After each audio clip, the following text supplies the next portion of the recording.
Welcome to Sharmila রান্নাঘর।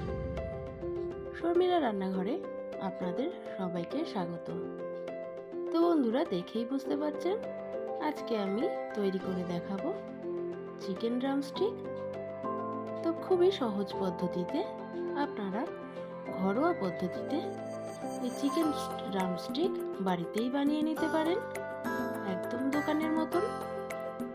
তো ভিডিওটি স্কিপ না করে পুরোপুরি দেখার অনুরোধ রইল। তো চলুন রেসিপিটি দেখে নেওয়া যাক। এখানে আমি 4টে লেগ পিস নিয়ে নিয়েছি। লেগ পিসগুলো আমি ধুয়ে পরিষ্কার করে নিয়েছি। এখন লেগ পিসগুলোকে আমি বয়েল করে নেব। তার জন্য গ্যাসে আমি একটা কড়াই বসিয়ে দিয়েছি। কড়াইয়ে দিয়ে দিলাম পরিমাণ মতন জল। এখন জলে আমি অ্যাড করে দেব পরিমাণ মতন নুন। এখন যে চিকেন লেগ পিসগুলো ছিল সেগুলো এখানে অ্যাড করে দিলাম। এখন একটা ঢাকনা দিয়ে ঢেকে আমি চিকেন লেগ পিসগুলো বয়েল করে নেব।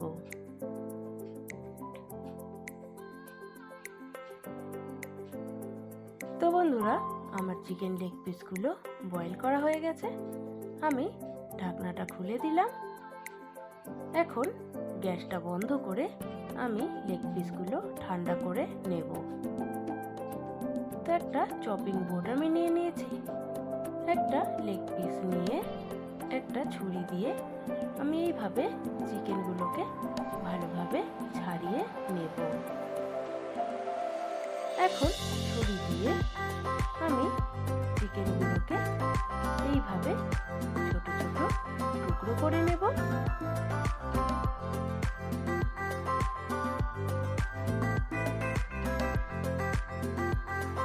তো বন্ধুরা, এইভাবে বাড়িতে একবার চিকেন ড্রামস্টিক বানানোর অনুরোধ রইল। খেতে কিন্তু দারুণ লাগে। তো দেখুন, এইভাবে আমি চিকেনগুলোকে টুকরো টুকরো করে নিয়েছি। তো আমি সবগুলো চিকেনে কিন্তু কেটে নিয়েছি। এখন একটা বোলের মধ্যে আমি চিকেনগুলোকে ট্রান্সফার করে নিলাম।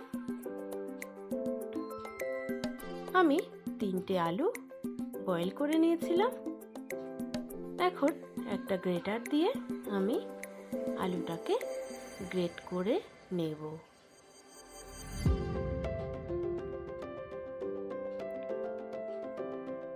তো বন্ধুরা, আমার সমস্ত আলুই গ্রেট করা হয়ে গেছে। এখন চিকেনের মধ্যে আমি গ্রেট করে রাখা আলুটা অ্যাড করে দিলাম। এখন অ্যাড করে দেব 2টো বড় সাইজের পেঁয়াজ। আমি ছোট ছোট টুকরো করে কেটে নিয়েছি, সেটা এখানে অ্যাড করে দিলাম। অ্যাড করে দিচ্ছি 1 চামচ মতন আদা কুচি। অ্যাড করে দিলাম 1 চামচ রসুন কুচি। এখন দিয়ে দিচ্ছি হাফ টিস্পুন মতন গোলমরিচ গুঁড়ো। আর ঝালের জন্য আমি এখানে 3টে কাঁচা লঙ্কা কুচি দিয়ে দিলাম। এখন আমি কিছুটা ধনেপাতা কুচি করে রেখেছি, এখানে ধনেপাতাটা আমি দিয়ে দিলাম। এখন দিয়ে দেব পরিমাণ মতন নুন। এখন চামচ দিয়ে আমি ভালোভাবে সমস্ত উপকরণ মিশিয়ে নেব।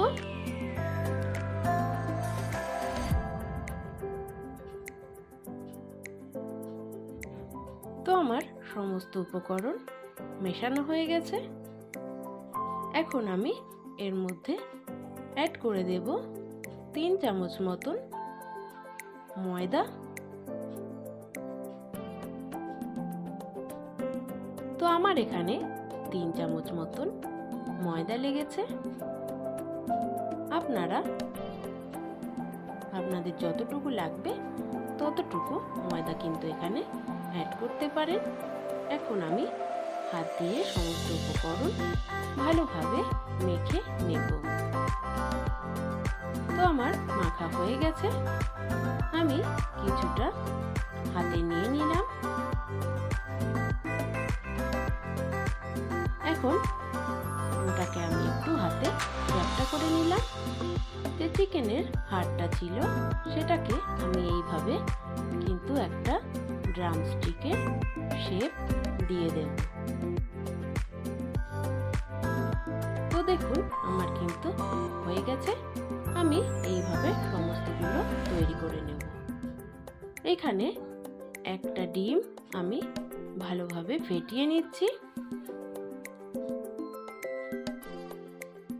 তো ডিমটা আমার ফেটানো হয়ে গেছে। আর এখন নিয়ে নিচ্ছি বেশ কিছুটা ব্রেড ক্রাম্বস।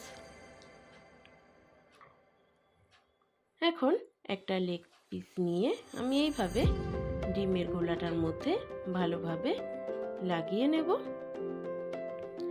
এখন ব্রেড ক্রাম্বসের মধ্যে দিয়ে আমি ভালোভাবে ব্রেড ক্রাম্বস দিয়ে কোট করে নেব। ওপর থেকে এইভাবে ব্রেড ক্রাম্বসগুলো দিয়ে ভালোভাবে চেপে চেপে আমি কোট করে নেব। তো এইভাবে আমি বাকি ড্রামস্টিকগুলো কিন্তু তৈরি করে নেব। তো দেখুন আমার হয়ে গেছে। আমি বাকি ড্রামস্টিকগুলো এইভাবে তৈরি করে নিয়েছি। তো এখন ভেজে নেওয়ার পালা। তো ভাজার জন্য আমি গ্যাসে একটা কড়াই বসিয়ে দিয়েছি। এখন কড়াইয়ের মধ্যে দিয়ে দিচ্ছি পরিমাণ মতন সাদা তেল। তেলটা আমি একটু গরম করে নেব। তো তেলটা আমার গরম হয়ে গেছে। এখন আমি ড্রামস্টিকগুলো ছেড়ে দেব। তো লো টু মিডিয়াম আছে আমি ড্রামস্টিকগুলো ভেজে নেব। তো এইভাবে ওপর থেকে আমি তেলটাকে উপরে উপরে এরকম করে দিয়ে দেব। তো বন্ধুরা এরকম সুন্দর সুন্দর রেসিপি পেতে কিন্তু অবশ্যই শর্মিলার রান্নাঘর চ্যানেলটিকে সাবস্ক্রাইব করে দেবেন। তো দেখুন আমার এক সাইড ভাজা হয়ে গেছে। আমি খুব সাবধানে ড্রামস্টিকগুলোকে উল্টে দেব। উল্টে দিয়ে আমি ওপিটাও কিন্তু লাল লাল করে ভেজে নেব। তো বন্ধুরা দেখুন আমার কিন্তু খুব ভালোভাবে ভাজা হয়ে গেছে। আমি বাকি ড্রামস্টিকগুলো একইভাবে ভেজে নেব।